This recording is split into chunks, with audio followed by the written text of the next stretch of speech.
Erken yaş dediğimiz aslında nedir? Kime göre, neye göre erken yaş?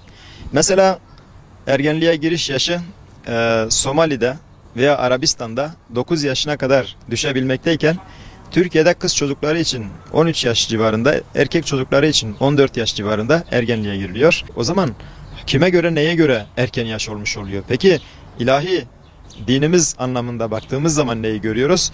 Ergenliğe giren bir insan evliliğe biyolojik olarak hazır demektir.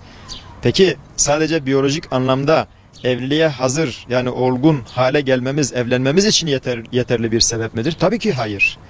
Dolayısıyla evliliğin öncelikle bazı gerekleri vardır. Bir, biyolojik olarak ergenliğe, buluğ çağına girmiş olacak. İki, kişi sosyal olarak bir insanla birlikte bir hayat yaşayabilecek olgunlukta olacak. Psikolojik olarak sağlam olacak.